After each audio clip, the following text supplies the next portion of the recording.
wabarakatuh. Alhamdulillah, alhamdulillahi ala ihsanih, wa syukru lahu ala taufiqihi wa amtinanih. Wassalatu wassalamu ala khairi bariyatih Muhammad ibn Abdullah wa ala alihi wa sahbihi wa man tabi'ahu bi ihsanin ila yaumi liqa'ih. Rabbi israh li sadri wa yassir li amri wahlul 'uqdatam min lisani yafqahu qawli, amma ba'd. Yang kami hormati segenap jajaran imam dan jajaran takmir Masjid Kauman Gombong, dan tentunya yang kami banggakan segenap jamaah muslimin dan muslimat rahimakumullah wa hadakumullah ajma'in. Tidak bosan-bosannya marilah kita senantiasa memanjatkan rasa syukur kita kepada Allah biqaulina alhamdulillahi rabbil alamin, atas pundi-pundi kenikmatan yang begitu luar biasa, dari nikmat iman, nikmat Islam, nikmat kesehatan, dan tentunya nikmat kesempatan. Alhamdulillah mampu kita syukuri bersama dengan duduknya kita di salah satu taman dari taman-taman surga Allah Subhanahu wa taala, di dalam satu rumah dari rumah-rumah Allah Subhanahu wa taala. Mudah-mudahan kita semuanya menjadi ahlullahi wa khassatuh, orang yang memiliki keistimewaan di sisi Allah Subhanahu wa taala. Allahumma amin ya rabbal alamin. Dan tentunya jamaah yang dimuliakan oleh Allah Subhanahu wa taala, ada satu kenikmatan yang mungkin kenikmatan ini luput dari hamba-hamba Allah Subhanahu wa taala, yaitu nikmat diberikannya sebuah kemudahan oleh Allah di dalam setiap menjalankan segenap amal ibadah di hadapan Allah Subhanahu wa taala. Bisa jadi yang di luar sana Allah berikan nikmat iman, nikmat Islam, nikmat kesehatan, dan nikmat kesempatan, tapi mereka tidak diberikan oleh Allah nikmat kemudahan untuk bisa menjalankan amaliyah bertaqarrub kepada Allah Subhanahu wa taala.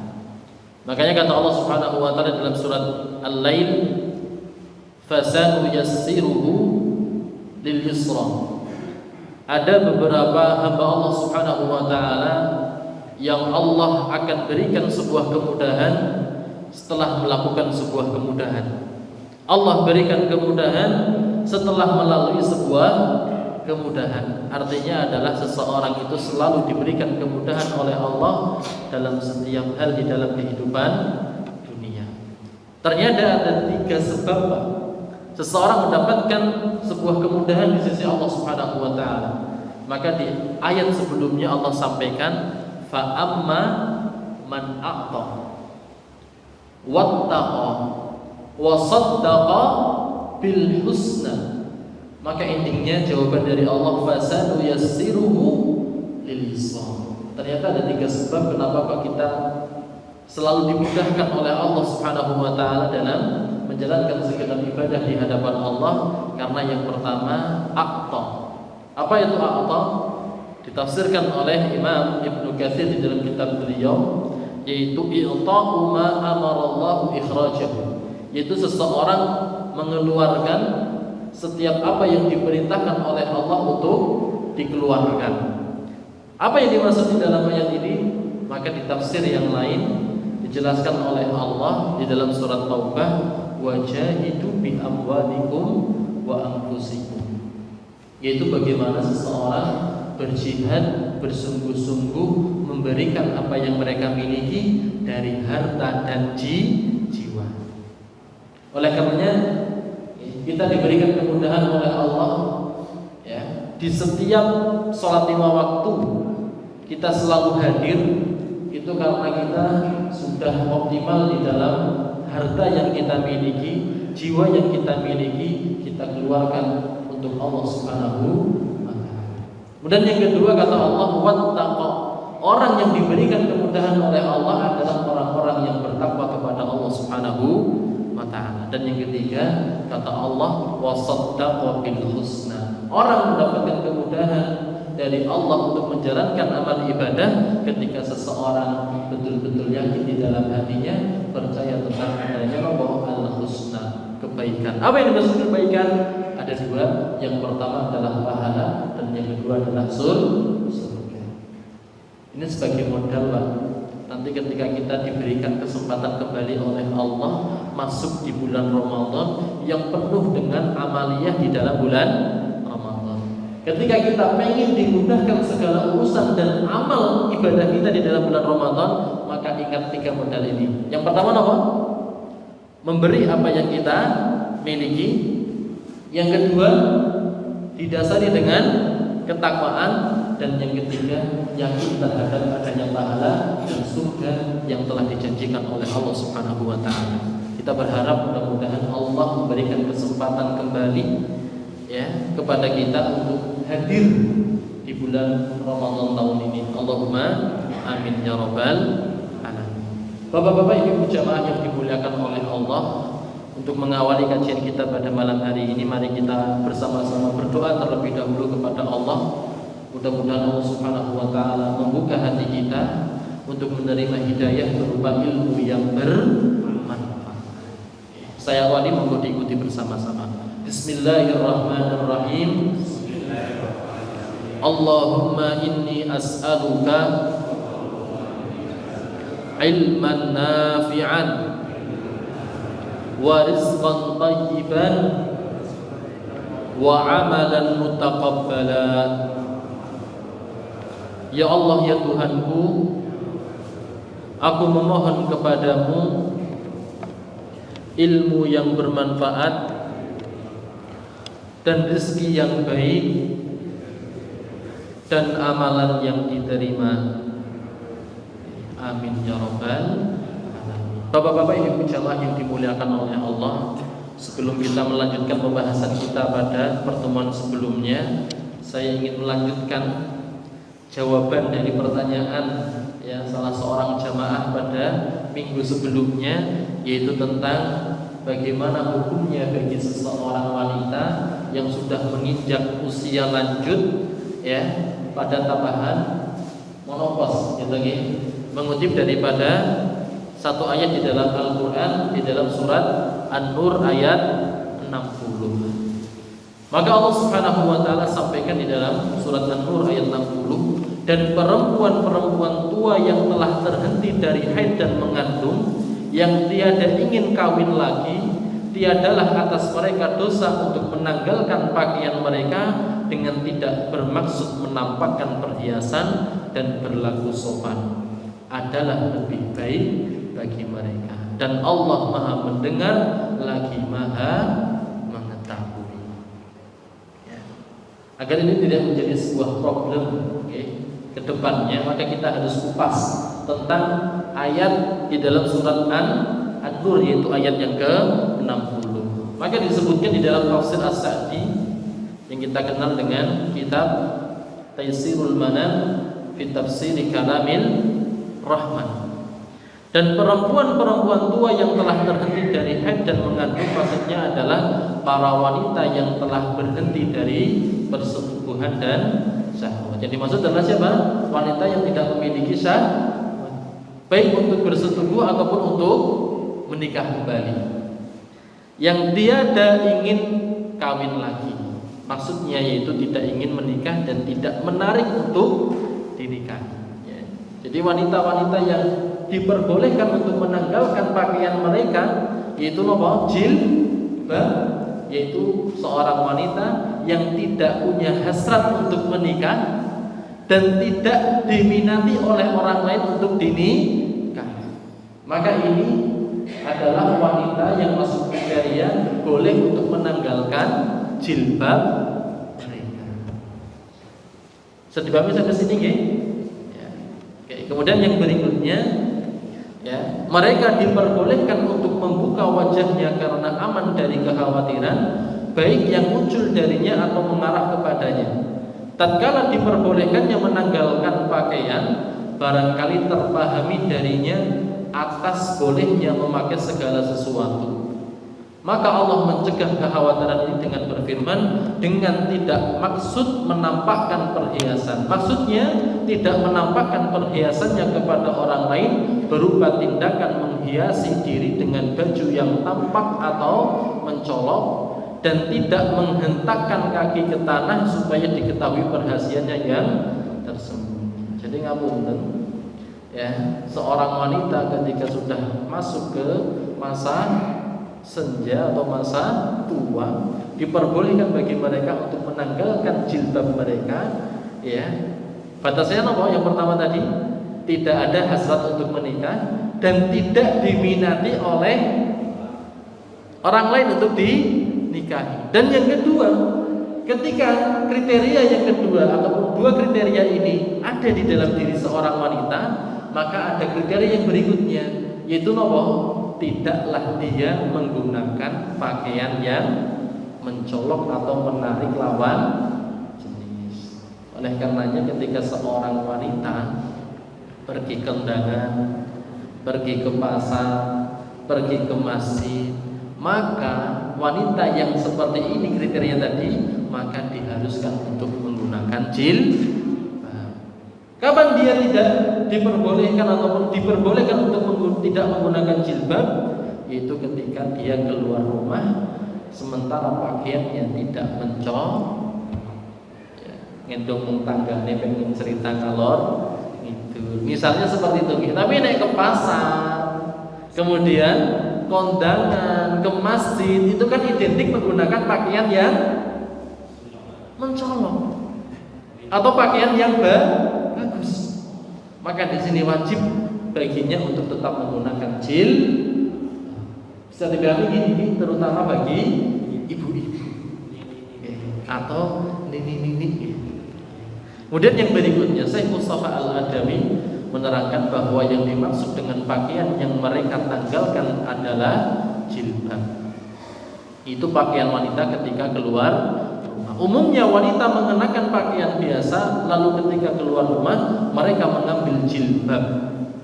Bagi al-qawaid minan nisa atau wanita yang sudah mengalami menopause, ya, tak masalah ia tidak mengenakan pakaian luar tersebut asalkan pakaian yang tampak tersisa bukan pakaian berhias diri. Jelas nggih? Itu napa? Bukan pakaian untuk berhias diri. Jadi nek ibu-ibu atau ngapunten nggih, bahasane ini nek dia keluar rumah niatnya berhias diri, maka wajib tetap menggunakan apa? Jilbab. Tapi nek misalnya keluar rumah kok nganggo daster sing wis ya mandan soek-soek ya, warnane luntur, maka boleh baginya untuk apa? Menanggalkan jilbab. Tapi kriterianya apa? Akhlaknya harus dijaga. Yaitu apa? Sopan. Aja nganggo daster sing mandan lelek tapi tesi napa? Nyiwiti cacah. Tesi napa? Gendit. Maka nek wanita yang seperti ini walaupun usia sudah tua, nini tapi tesi napa? Genit, maka wajib baginya keluar rumah untuk menggunakan apa? Wonten nggih nini sing mandan gendit nggih? Banyak mawon jere. Maka tetap wajib untuk nopo masih menggunakan jilbab. Ini ya tambahan tentang jawaban pada pertemuan sebelumnya. Bapak-bapak, ibu jamaah muslimin dan muslimat rahimakumullah, meneruskan pembahasan kita pada minggu sebelumnya.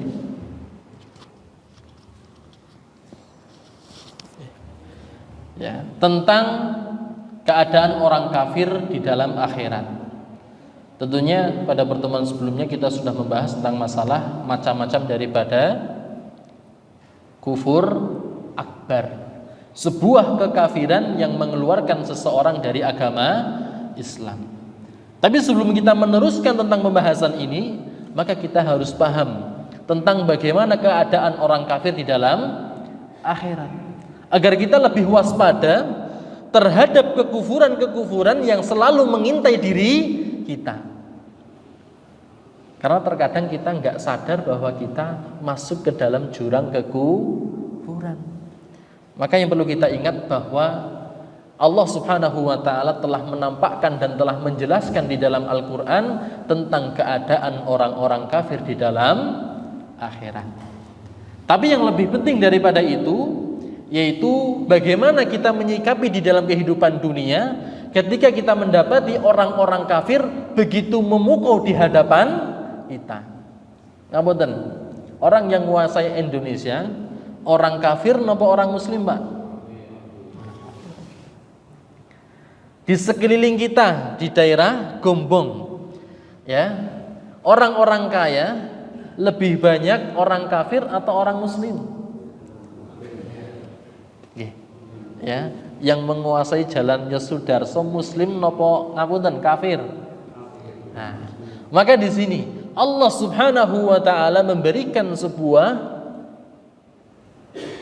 warning bagi orang-orang yang diperlihatkan oleh Allah tentang kemuliaan orang-orang kafir di tengah-tengah orang muslim.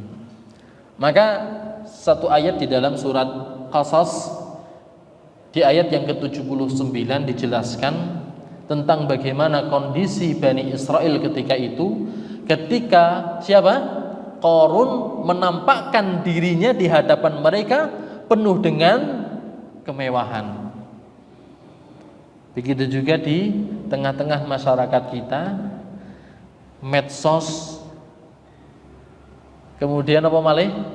Berita itu seringkali menampakkan tentang kekayaan, mohon maaf, orang-orang kafir. Maka disebutkan oleh Allah Subhanahu wa taala, fa kharaja ala qaumihi fi zinatihi. Maka keluarlah Qarun kepada kaumnya dalam kemegahannya. Ya. Kita tidak bisa membayangkan bagaimana kemegahan yang dimiliki oleh napa? Qarun. Karena setiap napa? Harta yang kita temukan di balik tanah itu langsung kita namakan apa? Harta karun. Ini saking banyaknya apa? Harta yang dimiliki oleh siapa? Qarun. Berkatalah orang-orang yang menghendaki kehidupan dunia, moga-moga kiranya kita mempunyai seperti apa yang telah diberikan kepada Qarun. Sesungguhnya ia benar-benar mempunyai keberuntungan yang besar.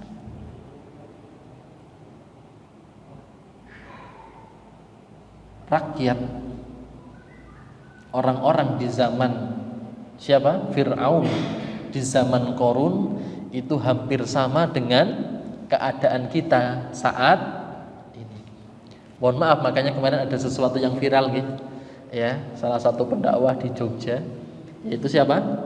Cak Nun mengatakan bahwasanya pemerintahan kita itu seperti halnya ngapunten, ya, Fir'aun, Haman dan Qarun. Kenapa? Karena memang rakyatnya itu hampir sama dengan rakyatnya siapa?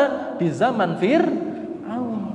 Ketika mereka melihat Haman dengan, mohon maaf, melihat Qarun dengan kekayaan dan kemegahannya, mereka mengatakan moga-moga aku bisa kaya Qarun.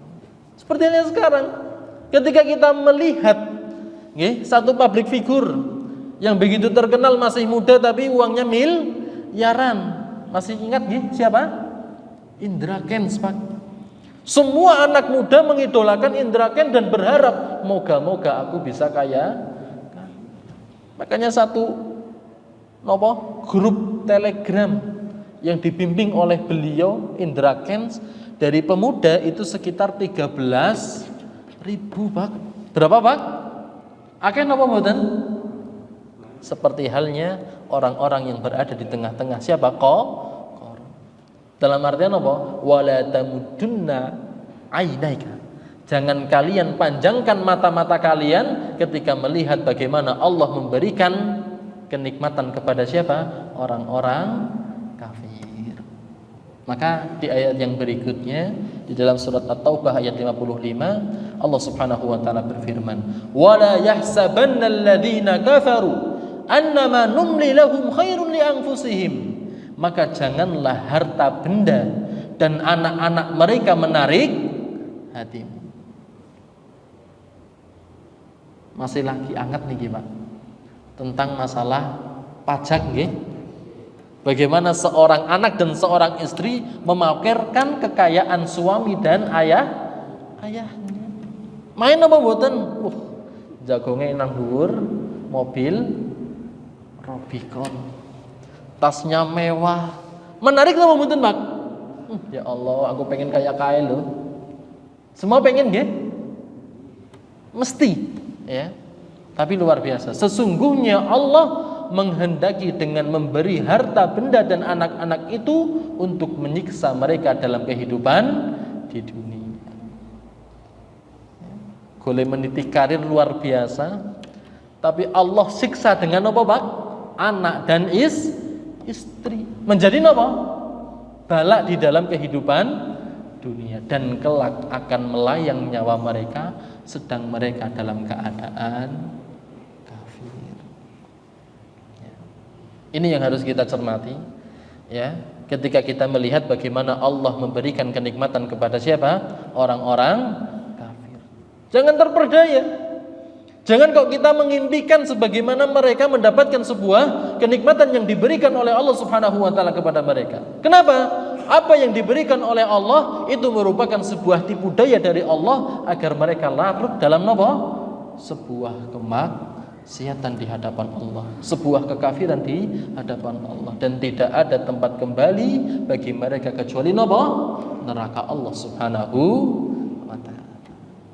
Maka luar biasa, ada satu ayat yang menggetarkan jiwa kita bahwa nikmat hidayah merupakan nikmat daripada puncak kenikmatan yang diberikan oleh Allah kepada setiap hamba. Apa kata Allah? Innal ladzina kafaru, di dalam surat Al-Maidah ayat 36. Coba kita resapi bersama, Pak Bu. Ayat yang begitu luar biasa, bahwa hidayah yang kita dapatkan ini merupakan sebuah harta yang begitu luar biasa, tidak tertandingi dengan sebuah kenikmatan yang diberikan oleh Allah di dalam kehidupan dunia ini. Apa kata Allah? Innal ladzina kafaru, sesungguhnya orang-orang yang kafir, lau anna lahum ma fil ardi jami'an, kalaulah seandainya mereka orang-orang kafir memiliki sebuah kenikmatan yang seisi bumi, wa mithlahu ma'ah, tidak hanya satu bumi kata Allah, Pak, ditambahkan lagi dengan bumi yang lain. Nih, ya. Orang-orang kafir di luar sana kan luar biasa di dalam mengumpulkan harta, ya. Tapi luar biasa, liyaftadu bihi min adabi yaumil qiyamah. Apa yang mereka kumpulkan di dalam kehidupan dunia, nanti ketika di persidangan Allah Subhanahu wa taala, mereka bawa harta-harta mereka untuk apa? Liyaftadu bihi, untuk menebus diri mereka dari azab Allah Subhanahu wa taala. Apa yang terjadi kata Allah? Ma tuqbila minhum, tidak ada satupun yang mereka miliki dari kehidupan dunia ini, sekalipun mereka mendapatkan kenikmatan seisi bumi, tidak mampu untuk menebus daripada azab Allah Subhanahu wa taala. Allah tolak niku, Pak. Allah napa? Tolak.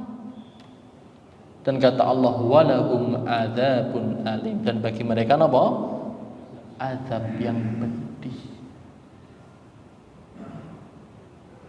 Maka kekufuran inilah, ya, merupakan salah satu penghancur daripada kenikmatan yang didapatkan oleh seorang hamba di dalam kehidupan dunia. Tidak berarti lagi apa yang mereka miliki, tapi kita mendapatkan sebuah kenikmatan yang begitu luar biasa, melebihi dari kenikmatan yang diberikan oleh Allah kepada orang-orang kafir di dalam kehidupan dunia. Apa itu? Yaitu nikmatul hidayah. Nikmat apa, Pak? Hidayah. Makanya apa?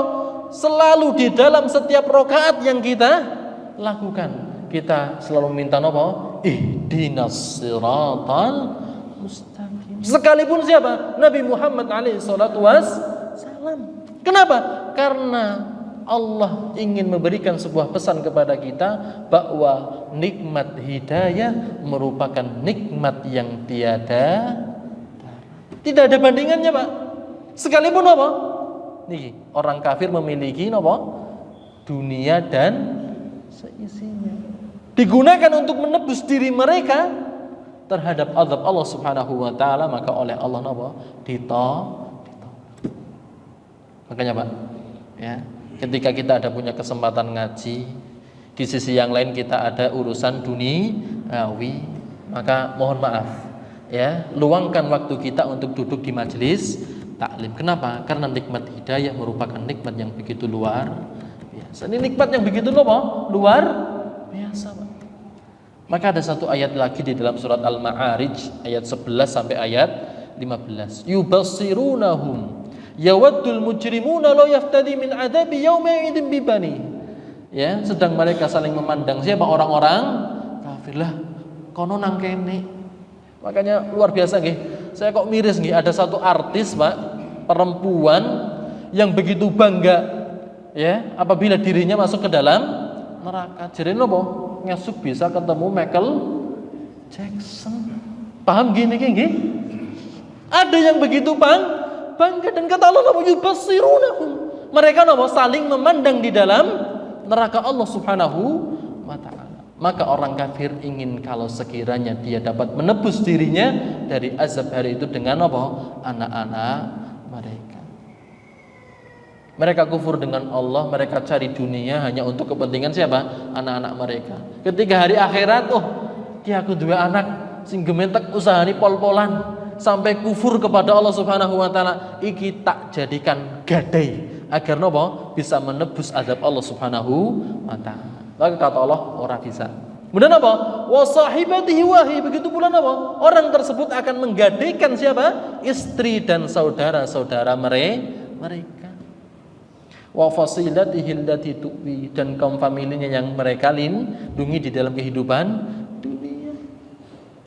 Tidak akan bermanfaat bagi siapa? Orang-orang kafir.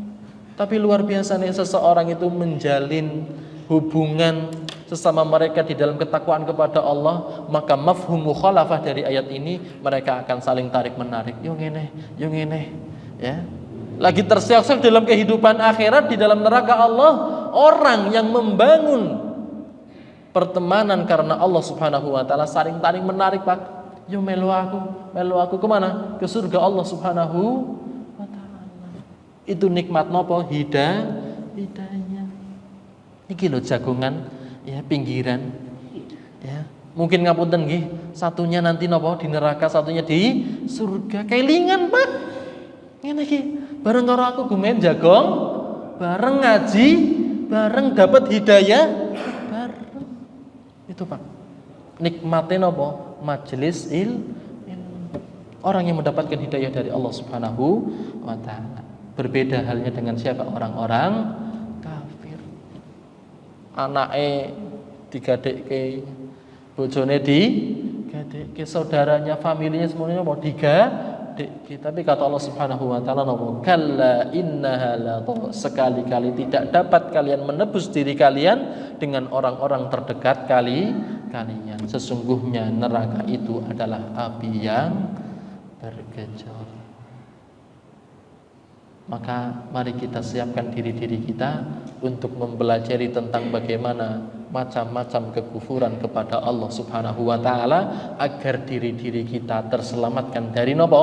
Api neraka. Nggih. Ya. Kemarin sudah kita bahas yang pertama, yaitu tentang kufur juhud dan kufur takdzib, yaitu kekufuran dikarenakan adanya sebuah nopo? Pengingkaran. Dan adanya sebuah nopo? Pendustaan terhadap agama Allah Subhanahu wa taala. Dalilnya nopo? Di dalam surat Al-Ankabut ayat 68. Maka kata Allah, "Wa man adlamu", siapa sih yang paling zalim di antara kalian? Siapa?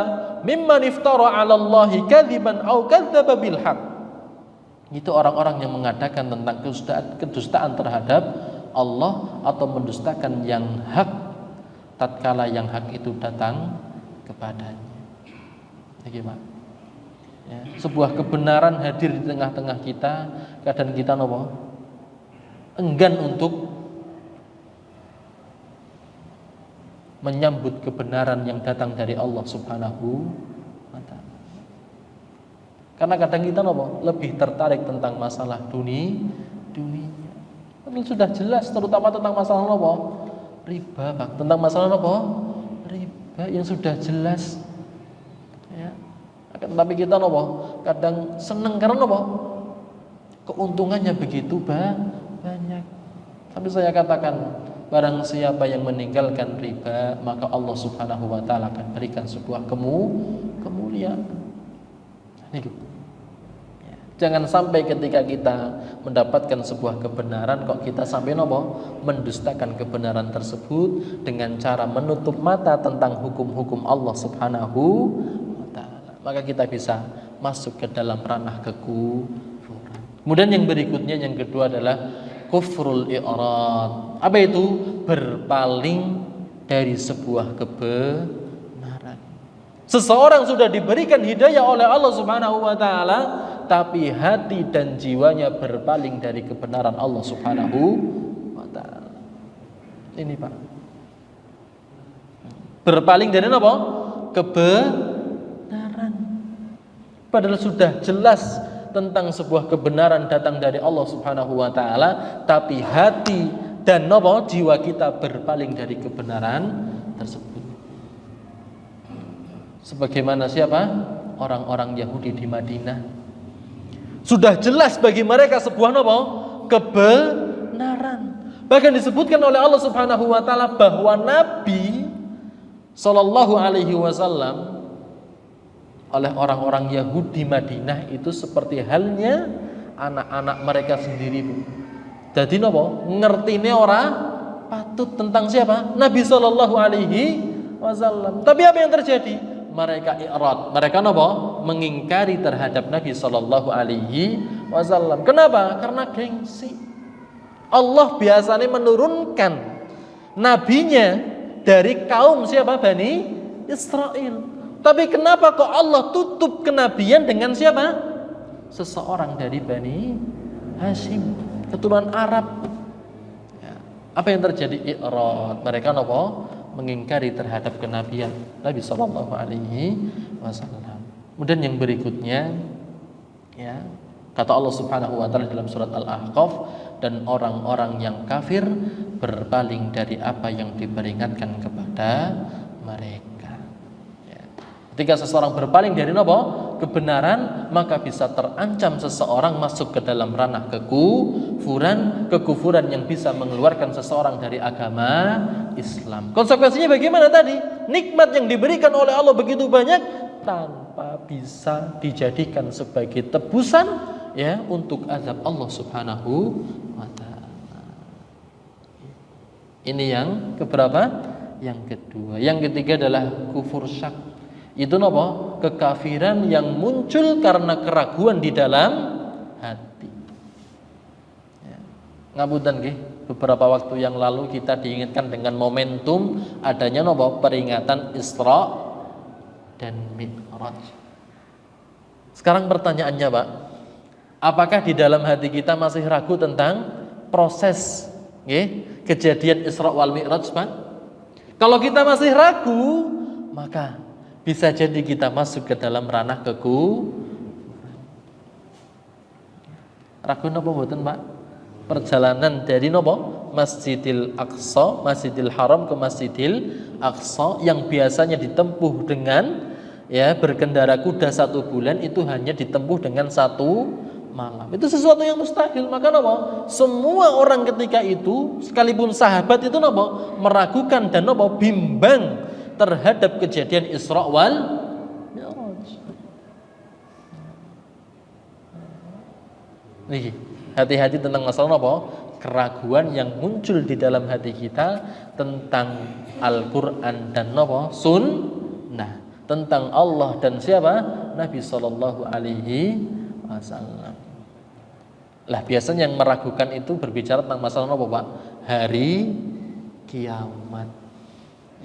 Maka luar biasa ada satu kitab tentang ensiklopedi hari kiamat. Kadang kita baca, keimanan kita belum tumbuh, kadang muncul sebuah keraguan. Janjane beneran apa ora? Gara-gara ketekan kiamat. Maka keraguan inilah yang bisa menjadikan seseorang masuk ke dalam ranah kekufuran. Sehingga prinsipnya ketika seseorang disampaikan qala Allah, perkataan Allah, firman Allah, wa qala Nabi, dan apa sabda Nabi sallallahu alaihi wasallam, maka yang harus ada di dalam benak kita adalah apa? Semuanya itu sahih, semuanya itu apa? Benar. Kita hilangkan sebuah apa? Keraguan, walaupun ayat ataupun hadis berbicara tentang masalah kemustahilan, Pak. Niki, hati-hati tentang masalah apa? Kufur yang muncul karena sebuah keraguan atau sebuah kebimbangan.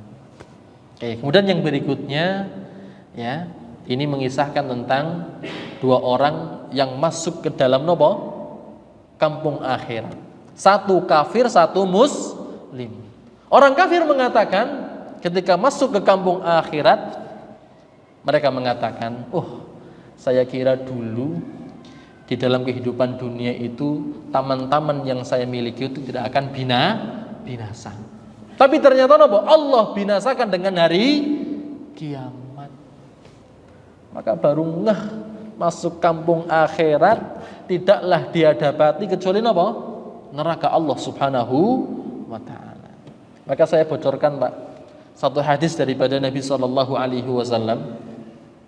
Ya, ketika seseorang sedang berada di atas liang lahat, ya, diantarkan oleh sanak familinya ke kuburan, kemudian ditinggalkan oleh keluarganya, maka di dalam hadis tersebut dijelaskan wajaa al-malakani, maka nopo langsung didatangi oleh dua malaikat, fayuqidanihi, dan apa? Dua malaikat itu akan mendudukkan hamba tersebut. Ya, kemudian apa yang terjadi? Ditanya tentang Nabi Muhammad, tahu nggak Nabi Muhammad, Pak? Kenal nggak dengan orang ini? Maka orang mukmin akan ditampakkan oleh Allah dengan apa? Neraka Allah Subhanahu wa taala. Tapi luar biasa karena dirinya mukmin bisa menjawab tentang fitnah kubur, ya, fitnah apa? Kubur. 3 pertanyaan, maka Allah ganti pemandangan neraka dengan pemandangan apa? Surga Allah Subhanahu wa taala. Tapi orang-orang yang tidak beriman kepada Allah, orang-orang yang kufur kepada Allah Subhanahu wa taala, apa jawaban mereka? Ma adri. Ya, saya enggak tahu nih. Ya. Akhirnya apa? Mereka tampakkan apa? Neraka Allah Subhanahu wa taala dan kekalkan pandangan mereka terhadap neraka Allah Subhanahu wa taala. Jadi nanti kita akan masuk ke gerbang pintu akhirat, yaitu alam barzah, akan ditampakkan oleh Allah dua keadaan, kata Nabi sallallahu alaihi wasallam, keadaan di dalam surga dan keadaan di dalam neraka. Maka orang yang beriman, ya, tidak sabar agar mereka dibangkitkan oleh Allah bisa langsung masuk ke dalam apa, Pak? Surga Allah Subhanahu wa taala. Inilah orang-orang yang jauh dari kata kufur kepada Allah Subhanahu wa taala. Nggih, Bapak-bapak, Ibu-ibu jamaah yang dimuliakan oleh Allah, ini poin yang ketiga. Poin yang keempat insyaallah kita akan bahas di pertemuan yang akan datang tentang macam-macam daripada kufur akbar. Nggih, setidaknya ada 6. Nggih, kita baru menyelesaikan di poin yang ketiga. Insyaallah kita akan lanjutkan lagi di pertemuan yang akan datang. Mudah-mudahan kita berharap kepada Allah, kita dijauhkan oleh Allah dari kekufuran, ya, di hadapan Allah Subhanahu wa taala. Allahumma amin ya rabbal alamin. Sebelum kita tutup mungkin ada satu pertanyaan.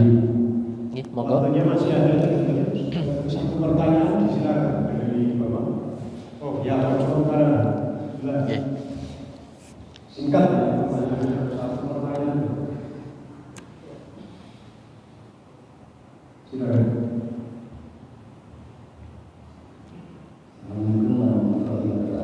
Waalaikumsalam warahmatullahi wabarakatuh.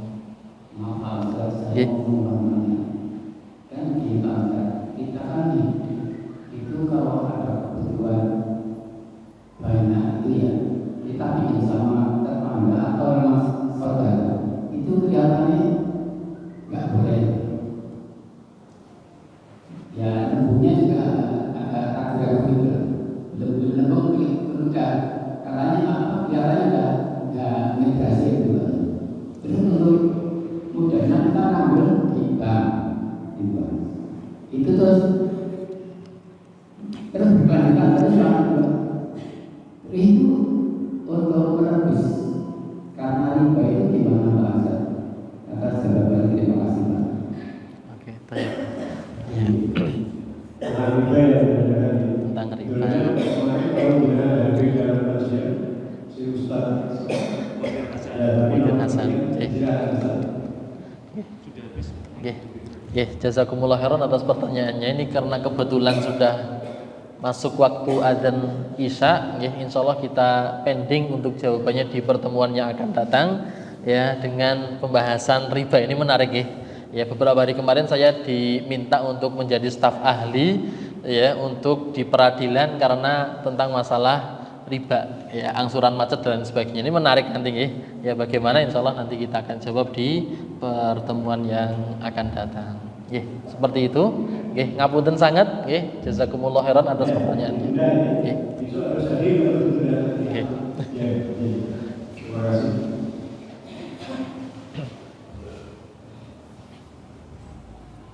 Baik Ustaz, sudah masuk waktu Isya bagi waktu yang ingin